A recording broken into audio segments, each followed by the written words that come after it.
Before we get into today's edition of Just the Truth, let me tell you about the latest special from Mike Lindell at MyPillow. The standard MyPillow, normally $49.98 for a limited time only, just $14.88 with promo code Joey. Go to MyPillow.com, click on the radio listener specials, and see all the specials. There's a limited quantity of just 10 at this special price. That's $14.88 with promo code Joey. Thanks for joining me in the PhD Weight Loss Studio. To lose weight for the last time, visit myphdweightloss.com. During his news conference yesterday with Israeli Prime Minister Benjamin Netanyahu, President Trump suggested that maybe the U.S. should take over the Gaza Strip. We talked about it briefly yesterday.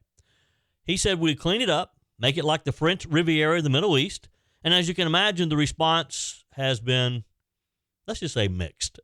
We have the latest for you on that. Newly confirmed Attorney General Pam Bondi wasted no time making sweeping changes at the Department of Justice.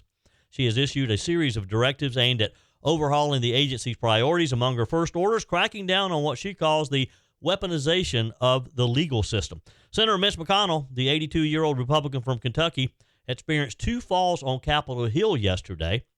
A spokesperson assured the public that he is fine, attributing the incidents to lingering effects of polio in his left leg. And South Carolina Representative John McCravey joins us today to talk about a letter sent to all public South Carolina colleges and universities asking for their plan to eliminate all diversity, equity, and inclusion officers and offices. Plus, we'll get an update on the first few weeks of the legislative session. I told you we'd be back. And ye shall know the truth, and the truth shall make you free. It's Joey Hudson. I wanted to name it the Joey Hudson bill, but, they don't allow you to put names on bills. But I wanted to call it the Joey Hudson bill because I know that one's been near and dear to you for a number of years. That's how it's done. Let your voice be heard. And the truth shall set you free. Here's Joey Hudson. President Trump, never one to shy away from shaking up the status quo, has made another bold proposal that's got the entire world talking. And predictably, the usual suspects are losing their minds. So what's happening this time? How about the United States taking over Gaza, cleaning it up, and get this, actually making it livable and prosperous for the people who have been stuck in a cycle of war and devastation for decades? Sounds crazy, right? Well, maybe it's exactly what needs to happen. Now, before the liberal media starts hyperventilating, which they're very close to doing so, let's be clear. This isn't just about some off-the-cuff remark. Donald Trump has a track record of making what the so-called experts call impossible happen. Remember the Abraham Accords? Those same experts laughed at the idea that peace agreements could be brokered between Israel and multiple Arab nations. And yet there it was, signed, sealed, and delivered. Hungarian Foreign Minister Peter Szijjáró, one of the few leaders out there with common sense, said it best when he pointed out that the world shouldn't be so quick to dismiss Trump's proposal. Here's what he told Fox News. Well, first of all, Hungary is absolutely interested in solutions which bring peace and stability to the Middle East. I understand that on many occasions the proposals of President Trump seem to be shockingly innovative, let's put it this way. But I just would like to remind everyone that when President Trump announced his plan regarding the Abraham Accords, there was hardly anyone in the world who would have believed in the success of those agreements, right? And then at the end of the day, he made it. And the Abraham Accords have brought a totally new dimension to the life of the Middle East. So I don't know whether this is going to be implementable from the perspective of the acceptance of this proposal among the countries in the neighborhood. But we all know that President Trump is a deal maker. We all know that President Trump has fantastic negotiating skills. We understand he has been in touch with his Jordanian and Egyptian colleagues. So let's see. Let's see. Exactly. When Trump gets involved, things happen. I mean, just look at the last 2 weeks at how fast things have happened. And let's be real. What's the alternative? Just letting Hamas continue to to reign over, terrorizing people, using civilians as human shields, keeping the people of Gaza in abject poverty. I don't think that's an option. Now, maybe it's not going to become the French Riviera of the Middle East, as Trump has suggested, but there has to be something different, and that's kind of how Donald Trump operates, isn't it? He throws something out there that some people would just think are totally out of the question, and it gets people thinking and talking about other ideas. Yesterday, Israeli Prime Minister Netanyahu made history by becoming the first foreign leader to visit Trump's White House. Right there, standing next to Netanyahu, Trump laid out his vision. Trump's talking about stabilizing the Middle East, not just putting Band-Aids on a broken system, like career politicians, career diplomats have been doing for decades now. He wants to clear out the rubble, get rid of the unexploded bombs and weapons left behind by Hamas, and get this, actually create jobs, create homes, create an infrastructure for people living there. Imagine that, a real solution instead of endless war and destruction, instead of just leaving the poverty there. Of course, the critics are out in full force. The Biden leftovers in the State Department are wringing their hands. European elites are scoffing. And shocker, Hamas itself is calling this a recipe for chaos. Now, imagine that. Hamas saying that this is chaos when they have created the chaos? Give me a break. Chaos? You want to talk about chaos? What do you call what's happening right now? Rockets fired at civilians. Hostages taken. I mean, we're just now getting our hostages back after over a year. Terrorists using hospitals as military bases. Is that not chaos? Trump's plan, calling Trump's plan a chaos? His plan is called a possible solution. And let's be honest, the left's real problem with this, it's not about geopolitics. It's all about politics, period. If Joe Biden had said this, if Joe Biden had suggested that Gaza could become the French Riviera of the Middle East, they'd be calling him a visionary. They'd give him a peace prize or something. But because it's Donald Trump, the usual talking heads on CNN and MSNBC, they're losing their minds. They'd rather see failure in the Middle East than admit that Trump may be onto something here. He may have a good idea. Why Trump's proposal matters? Well, because it puts control back in the hands of the U.S. and their allies, instead of leaving it up to a terrorist organization and globalist bureaucrats who have never had the courage to actually fix the problem. The message is clear. If you want peace, you need leadership. And right now, Trump is the only one offering it.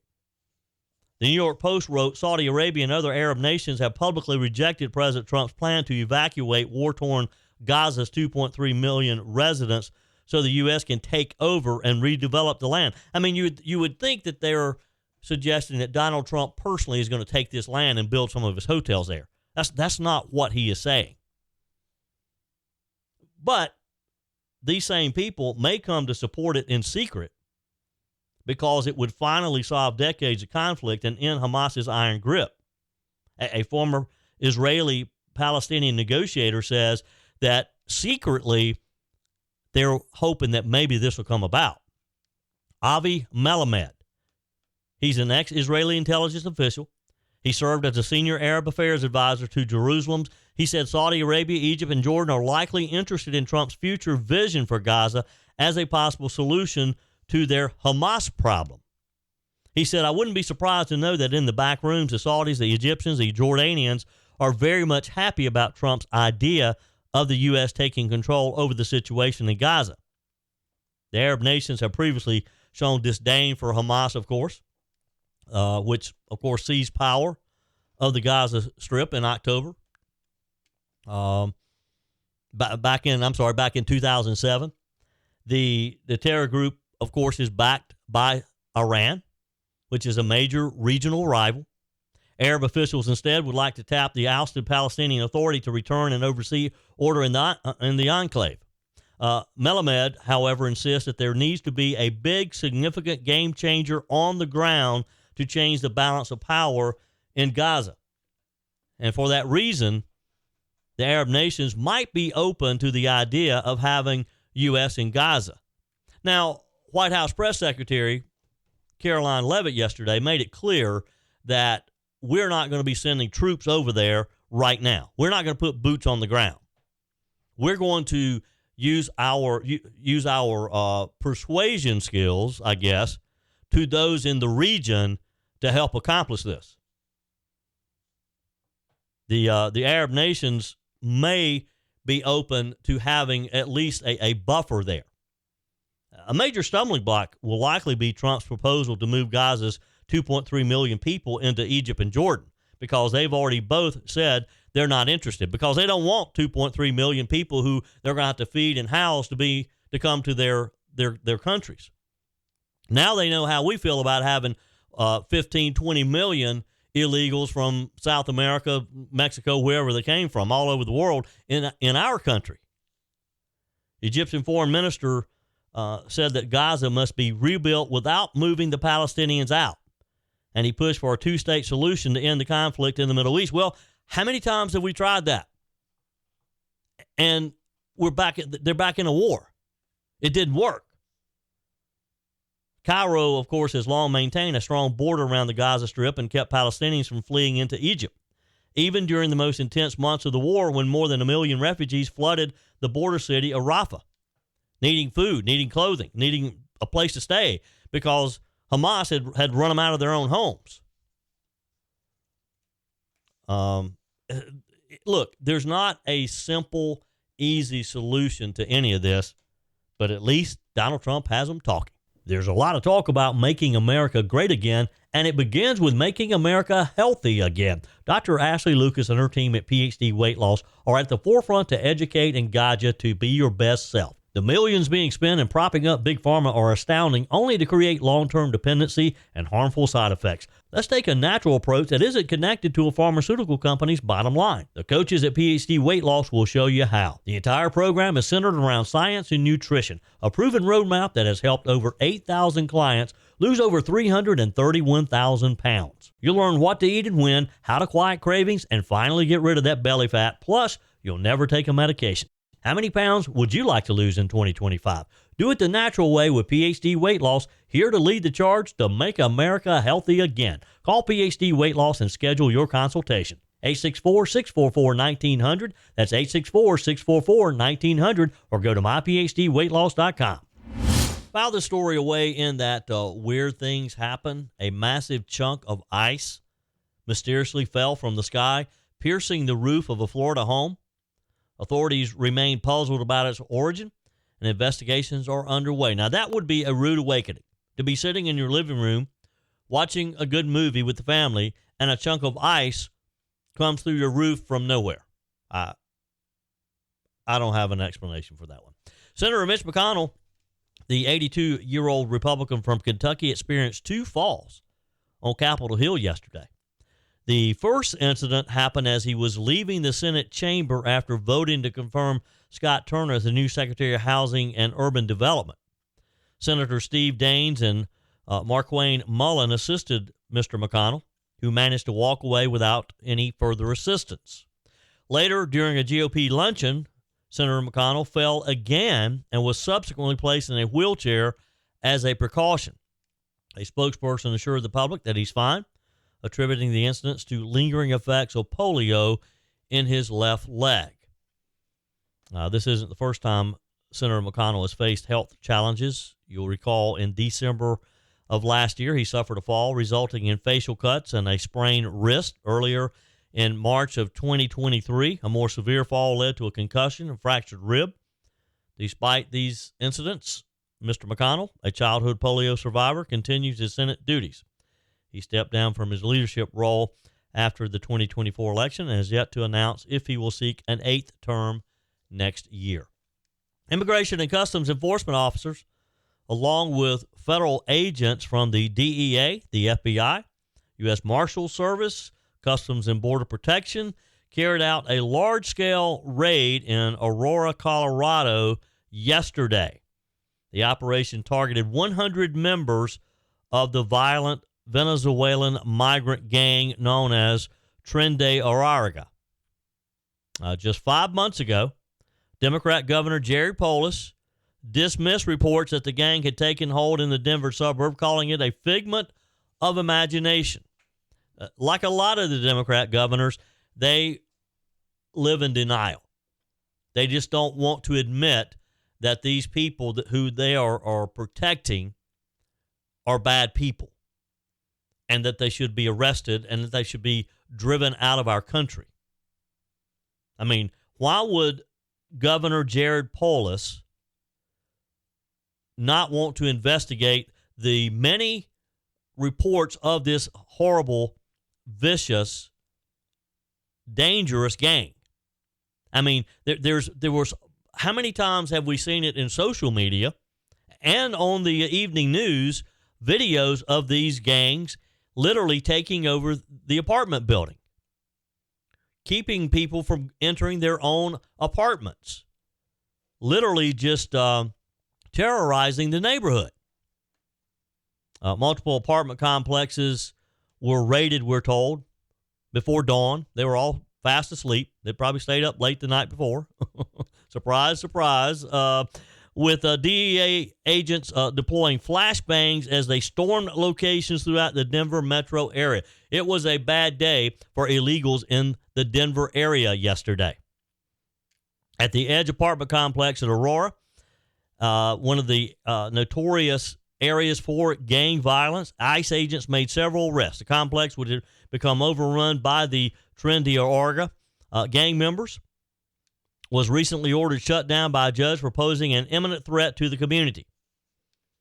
The gang has been linked to several violent crimes, including a fatal shooting and a brutal kidnapping where victims were tortured for hours. These raids follow last month's bust of a makeshift nightclub just outside of Denver. Remember that? Where dozens of these TDA gang members were arrested. Agents then seized cash, weapons, and a dangerous narcotic known as pink cocaine. These actions come as part of President Trump's aggressive mass deportation efforts, of course, which include his promised Operation Aurora crackdown on the gang. The president recently announced that Venezuela has agreed to take back deported illegal migrants, including these gang members who have been linked to violent crimes in at least 18 U.S. cities. But no, the Democrats, they want to protect them. Democrats think that we're violating their rights by rounding them up and sending them back. And the Colorado governor is not the only one. New Jersey Governor Phil Murphy's under fire after suggesting that he and his taxpayer-funded security detail may have thwarted ICE agents from arresting illegal immigrants near his $10 million Middleton mansion. That's right. Speaking at a press conference the day after President Trump's election victory, Murphy claimed that when he learned of a potential immigrant enforcement sweep in a nearby neighborhood, that he personally showed up with his state police bodyguards to, quote, hang out in the area.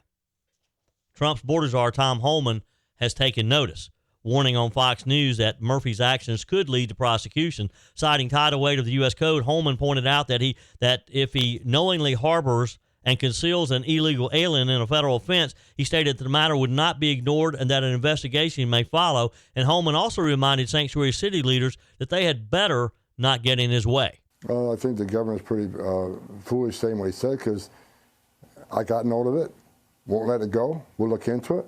And if he's knowingly harboring, concealing an illegal alien, that's a violation of Title 8 United States Code 1324. I would seek prosecution, or the secretary would seek prosecution. So maybe he's bluffing. If he's not, we'll deal with that. Look, I don't care if you are the governor of a state. I don't think I'd be wanting to mess around with Tom Homan, because I think he's going to do what he says he's going to do. Your comments are welcome on the Furman Ford text line, 864-477-JOEY. That's 864-477-5639. Emails always welcome, joey@joeyhudson.com.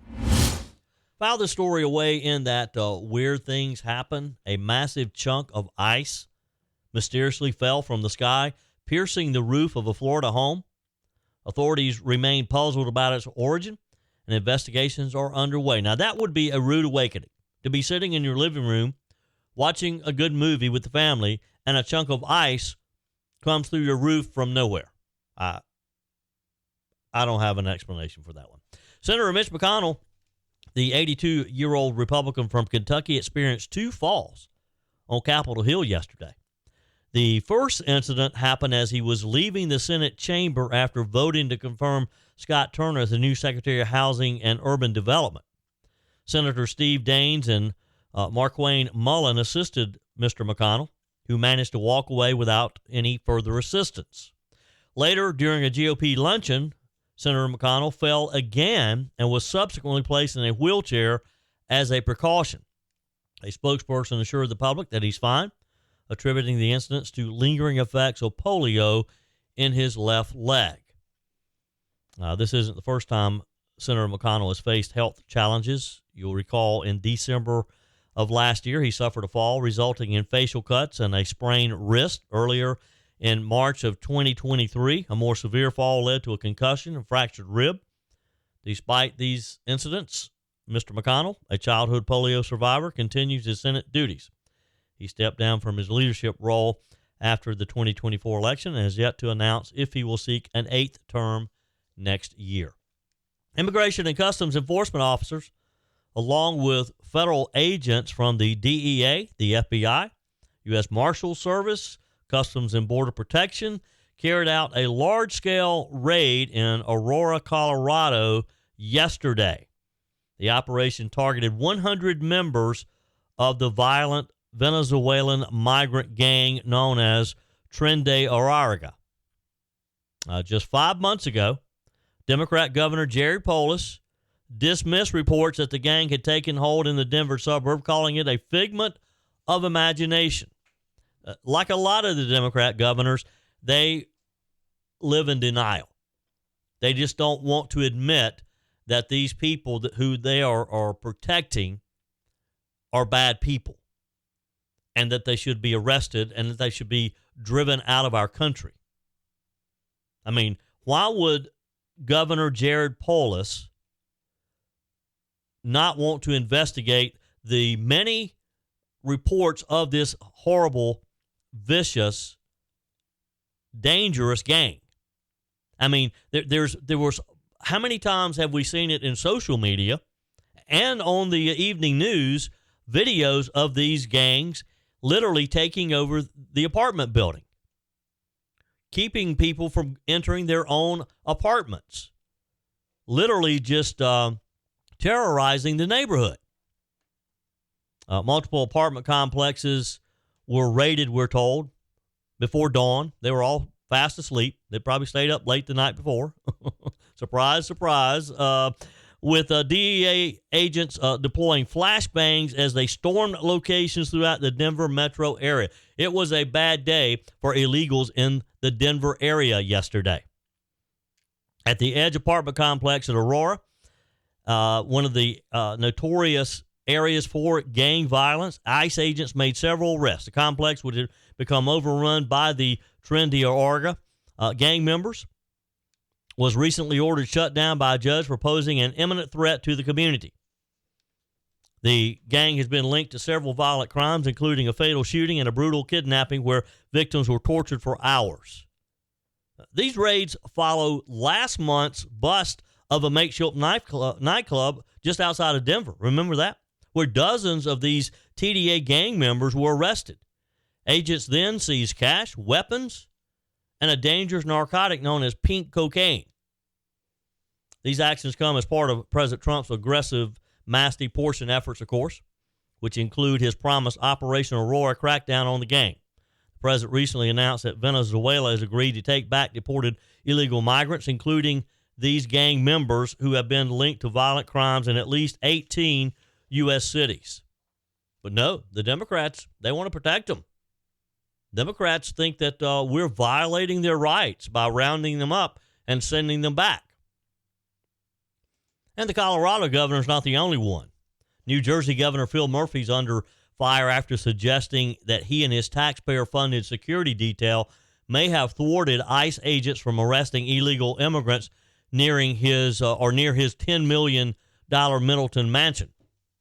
That's right. Speaking at a press conference the day after President Trump's election victory, Murphy claimed that when he learned of a potential immigrant enforcement sweep in a nearby neighborhood, that he personally showed up with his state police bodyguards to, quote, hang out in the area. Trump's border czar, Tom Homan, has taken notice.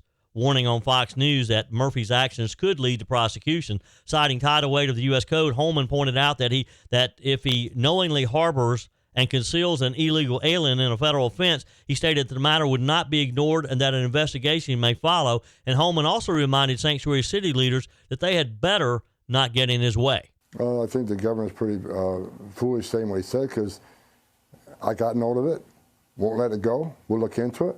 And if he's knowingly harboring, concealing an illegal alien, that's a violation of Title 8 United States Code 1324. I would seek prosecution, or the Secretary would seek prosecution. So maybe he's bluffing. If he's not, we'll deal with that. Look, I don't care if you are the governor of a state. I don't think I'd be wanting to mess around with Tom Holman, because I think he's going to do what he says he's going to do. Your comments are welcome on the Furman Ford text line, 864-477-JOEY. That's 864-477-5639. Emails always welcome, joey@joeyhudson.com. Speaking of the Furman Ford text line, it's never been more important to support locally run businesses owned by people who actually live here in the upstate. Let me take a minute to talk with you about our friends at Furman Ford. If you're looking for a new vehicle, maybe a great pre-owned vehicle, one you can trust, or maybe you're looking to order that special vehicle. Either way, if you want a new one, a brand new one, or a pre-owned that you can trust, the folks at Furman Ford, they're there to help you. Their name is on the sign because their name is on the line, because every single transaction is important to them. Jim Furman, Matthew Furman. They do business the right way. When you stop by, when you give them a call, or maybe when you just send them a quick email, you're always going to have access to a member of the Furman Ford family. And by the way, they also offer great service, and you're not going to have to wait weeks and weeks to get it done. And you do not have had to purchase your vehicle at Furman Ford. Doesn't even have to be a Ford. They service all makes and models. Visit my friends at Furman Ford online at furmanford.com, furmanford.com. On our guest line today, Representative John McCravy from Greenwood. Welcome. How are you, sir? I'm doing great, Joey. Thank you for having us. It's always a pleasure. Now, you've been in session not quite a month yet. Maybe quickly just give us an overview of what you guys have been talking about, and maybe hit on some of the hot issues. President Trump, of course, yesterday signed the No Men and Women Sports Executive Order, saying that the, quote, gendered ideology insanity is over. This is a big issue. Let's talk about this. And you had signed on a letter with some of your other House colleagues about eliminating DEI in universities. Again, this is something that you guys are going to be talking about, right? It is, Joey, and this is one of our priorities in the Republican caucus, as well as the family caucus and every caucus. So I believe that we're going to get up a really good bill. We don't want to piecemeal this thing with just higher education or just the public education or just state. We want to have, like President Trump would say, we want one big, beautiful bill wiping out DEI in South Carolina. So that's what we hope to do. And we've got, we put the universities on notice. Josiah Magnuson wrote a nice letter. I signed on to it, and it says, look, you can voluntarily get rid of this DEI, or we're coming. So we're going to get rid of it one way or the other. I've been fussing about this since I've been there. Yeah. And I'm telling you, it has invaded our schools. It's, we've got special dormitories for LGBTQ at Clemson. We've got $100,000 positions, way over $100,000 now, in many of these universities that do nothing but try to promote the leftist agenda, the LGBTQ, the DEI, and it's got to stop. And I've been on a crusade to try to stop it, but, all I can do is not vote for trustees who want this. Yeah. And I haven't been voting for those trustees. Yeah. And so I want them to all step up and do the right thing. Yeah. And it's an outrage in our state. Yeah. Well, it's my understanding the letter that you mentioned was sent to all public universities and higher education institutions here in South Carolina. And one of the, I'm going to read one sentence here, says, we recognize that some DEI offices have been rebranded without a change in policy. So basically, kind of like some of what we saw at the federal level, where they changed their descriptions, their job descriptions, or changed their title to try to hide what they're actually doing. How do you have someone who can actually come in behind and do some research and be able to, and have you received any response from the letter so far? No response yet. It just went out, but I believe we will, and certainly we're going to follow up. If you don't follow up with oversight and make sure that these things are done, it doesn't do any good. So they better not just give us lip service. We want this stuff gone. And so I think you'll see they'll start to finally catch on. Now that we have a president bringing this out and showing that you can get rid of it, certainly we need to get rid of it in our state. Yep. Well, it's going to be interesting to watch. This is one of those common sense issues, because I don't know that there's anyone out there who would disagree with the idea that we don't need to be hiring people based on them checking a certain box. We need to be hiring people who are qualified to do the job they're hired to do. That's just common sense. That's exactly right. We don't need to discriminate against anybody on the basis of the color of their skin, or on the basis of what sex they are. Let's get the people for the job that do a good job. Let's base it on merit, not physical characteristics. Yeah. Yeah. Let's move on. I know you also, the South Carolina Federation of Republican Women passed a resolution just recently opposing the medical marijuana bill. Now, this is a bill that comes up every session. Where do we stand with this year? Well, Joey, they're gonna introduce it. It's already been filed in the Senate. The last couple of terms, they have prioritized it and got it passed, and we had to deal with it in the House. This is not a bill, Joey. You need to understand, and everybody out there needs to understand, this is really not a bill about medical marijuana. It's not a bill where somebody who has cancer is going to be able to take marijuana. This is a bill about putting the infrastructure of recreational marijuana in our state and making us as bad as Colorado, New York, and California. And they want to put 138 cannabis dispensaries in our state. They want to have doctors that can give out unlimited marijuana cards to patients. They want to have where you can't discriminate against somebody using marijuana on the job. You can't discriminate against them in family court if they're a marijuana addict. And, the worst thing is this would affect our kids so badly. They even have it where kids can get marijuana cards. Yeah. And so you're gonna have kids, school nurses handing out marijuana in the schools. Wow. I mean, this is crazy. We've also got no standards for DUI in this bill. We've also got the taxpayer paying and funding all of the new regulation in the new department that we would have to create at the Department of Public Health. So it's an incredible boondoggle, I would call it, and we don't need to take this. Once you get this disease, you can never get rid of it. So states that have enacted medical marijuana, they call it medical, have never gotten rid of it. Yeah. And they certainly end up all being recreational within a year or two. Yeah. So I just think it's a disease we don't need here in South Carolina. Our people don't need this. We've got the doctors, the South Carolina Medical Association's against it. All of the law enforcement are against it. I mean, there's a long growing list of organizations and people who realize what this is. And we've got former marijuana addicts that are against it. We've got just all manner, it causes schizophrenia in children that take it. I was talking to a pastor with a 16-year-old daughter who got schizophrenia from smoking it with a friend. Yeah. We had, excuse me, we had the American Idol guy in Greenville take one puff off a THC vape, and he drove up in a man's garage and killed him. Yeah. Ran over him. So this is not something we need. Well, and I just recently saw this past weekend, I believe, with me today, Representative John McCravey from Greenwood, an article where the largest study to date had over 1,000 people involved and it showed without a doubt that continued use of marijuana affected your cognitive abilities as you aged. Yes, sir. There's no question about it. It's not right for South Carolina. It's bad for our workforce. It's bad for our children. It's bad for everything. So Yep.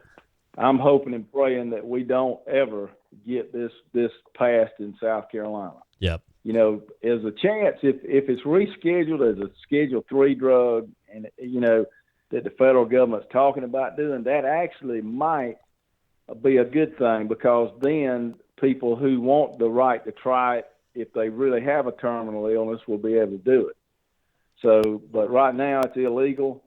It's just it's not something that we need to start here in our state. Yep. Representative John McCravey with me today.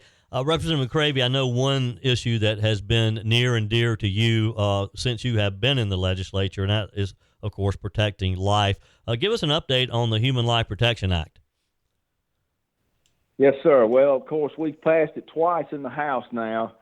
The Senate declined to pass it by one vote, and then again by 2 votes. Fortunately, we've had turnover in the Senate. The 3 sisters who went and got a Courage Award for not being Republicans are now all gone. None of them got reelected in their primaries, and the people said, hey, we want Republicans to act like Republicans. You know, this is one of the first tenets of our Republican GOP platform, and that is protect life at all stages of development.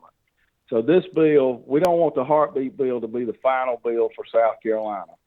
And so what we want, and what we've wanted since 2022, is a bill that when a woman is known to be pregnant, the baby is protected. So that's where we are. This is what the Human Life Protection Act is, and we plan on passing it. I know that there's been a holdup at the beginning of this year. We're hoping that that's not going to continue, that we're going to get this bill out in the House. I'm fighting to get it out right now.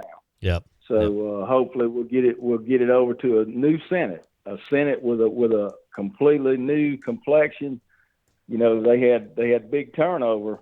Not just in the Republican primary, but they also had four seats flipped. Yeah. Thanks to Drew McKissick, his hard work, and the people of South Carolina, we got 4 more seats in the Senate, and that's huge. We now have a supermajority in both houses. So this will help us going forward. I really believe it will. Yep. Representative John McCravey, it's always a pleasure to have you on. I appreciate your time today, and I know you guys will be in session today. Safe travels to Columbia, and we'll look forward to talking with you again soon. Well, thanks so much, Joey. Wrapping up another show today. Glad to have you. Thank you for your time today. Appreciate you listening. On our text line, Albert writes, President Trump is doing what we the people elected him to do. He is pruning the vineyard of government. He is getting rid of the old growth and parasites that are destroying the foundation of this great country. Have faith in him no matter what the left-wing media and the parasites preach. Make America great again. And by the way, we got a new list of just waste.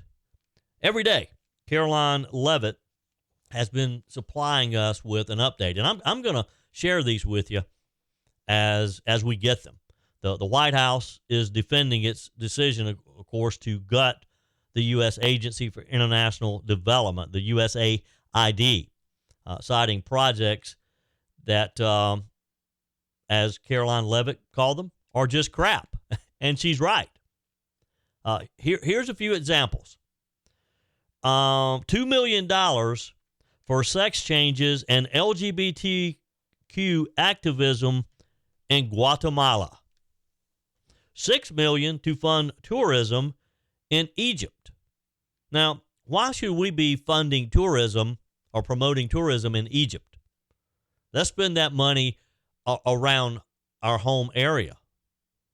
I'll bet you that Oconee County would like to be promoted. My friends at Walhalla Performing Arts Center, they'd love some of that money to promote their shows. Other areas would love some of that money. We're sending it to Egypt. $20 million on Alan Simsim, which is a new Sesame Street show in Iraq. You think I'm making this up, right? Over 4.5 million to combat disinformation in Kazakhstan. Who cares if there's disinformation in Kazakhstan? I don't, and I certainly don't want my hard-earned tax dollars funding this. Up to 10 million worth of USAID funded meals went to Al-Qaeda linked terrorist groups, the Nusra Front. 500,000 to a group that empowers women in an attempt to solve sectarian violence in Israel just 10 days before Hamas's October 7th attack. Nearly 25 million to Deloitte to promote green transportation in Georgia. Not Georgia as in the state of Georgia, the peach tree state. Georgia, the country. 4.67 million to EcoHealth Alliance, one of the key non-governmental organizations funding bat virus research at the Wuhan Institute of Virology. We know what happened there, don't we? And the list goes on. Go to my website, joeyhudson.com.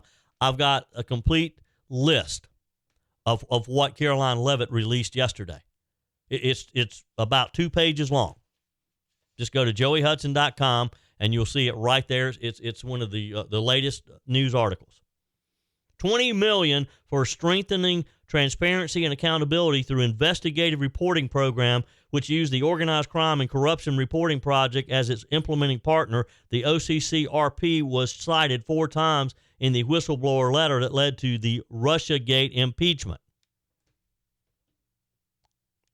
$7.9 million to a project that would teach Sri Lankan journalists to avoid binary gendered language. Does that mean that we're teaching Sri Lankan journalists about pronouns? Is that what this was about? Wow. I mean, I'm just pulling these off the list. $1.5 million to rebuild the Cuban media ecosystem. $1.5 million for art for inclusion of people with disabilities. $2 million to promote LGBTQ equality through entrepreneurship in developing Latin American countries. Go to joeyhudson.com and see the whole list for you. Tony writes on the text line, Joey, once again, Fetterman to the rescue. Only Democrat who voted for Pam Bondi. He's the reason she was confirmed, so hats off to Fetterman. You know, he's kind of surprised me at times, has he you? He seems to not be just tied to the partisan Democrat Party. He seems to want to kind of do what's right at times. Speaking of the newly confirmed Attorney General, Pam Bondi wasted no time making sweeping changes at the Department of Justice, issuing a series of directives aimed at overhauling the agency. Among her first orders, cracking down on what she calls the weaponization of the legal system, reinstating the death penalty for certain crimes, and working with Homeland Security to eliminate cartels and transnational criminal organizations. That was her first day. Bondi has established a weaponization working group to investigate what she describes as politicized justice. That includes reviewing past prosecutions against former President Trump, as well as looking into cases related to January 6th, the FBI's alleged targeting of Catholic Americans, and the Justice Department's actions against parents at school board meetings. Now, that's going to keep them busy in itself, all of that. In another major shift, Ms. Bondi has lifted the moratorium on federal executions, reversing the Biden administration's pause on capital punishment. Now, it's not going to change the pardons that he issued to, 25 or 30 of those bad guys who are on death row. But any in the future, and any who weren't pardoned, as their time comes up, if they are set to be executed, they will be. Under her directive, federal prosecutors will now be required to seek the death penalty in appropriate cases with a specific focus on violent drug trafficking crimes. She's also ordered a reevaluation of past cases where the death penalty was not pursued, aligning DOJ policies with President Trump's executive order on capital punishment.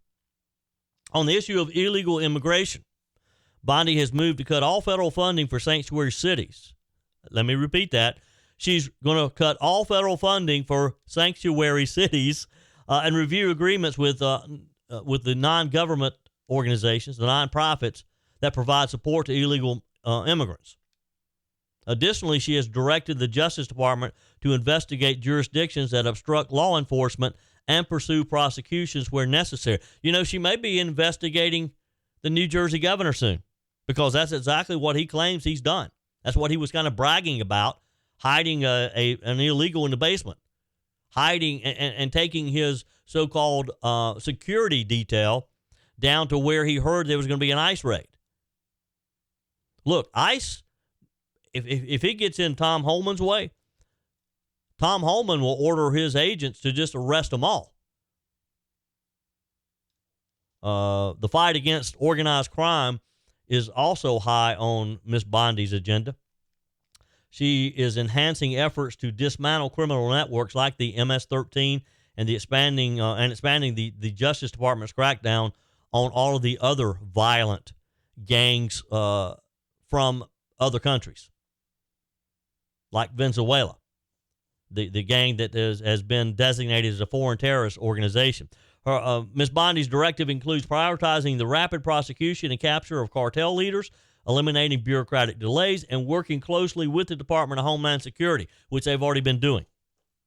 You know, it's interesting how when all of these federal agencies, when FBI works with the Department of Homeland Security, when they work with the CIA and the Defense Department, when they work together, they're able to get things done. That's how they've been able to round up thousands of these illegals now.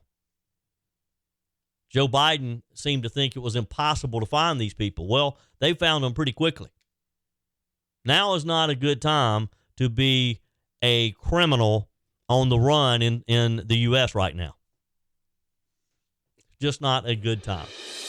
That's it for today's edition of Just the Truth. Thanks for joining me in the PhD Weight Loss Studios. To lose weight for the last time, visit myphdweightloss.com. If you haven't joined my mailing list yet, visit my website, joeyhudson.com. Click on the Connect with Joey button so that you can receive our emails and the most up-to-date news. Also, join me on my YouTube channel. Be sure and like, comment, and subscribe. Just search for Joey Hudson. As always, thanks for spending a few minutes of your day with me. Do me a favor and forward this episode to a few friends. Just click on the share button and send to your contacts. We need to build an army of conservatives to win our country back, and we can do that by continuing to share the truth with our friends and family. Keep those comments coming via the Furman Ford text line 864-477-JOEY. Email to joey@joeyhudson.com, and I love your messages on the MyPillow message line. Again, that's 864-477-JOEY, 864-477-5639. Be sure and take advantage of the MyPillow special, just $14.88 on the standard MyPillows when you use promo code Joey. Order online at mypillow.com or call 800-893-4053. We're back again tomorrow and hope you'll plan to join us. Until then, remember, God's got this. He's still in control.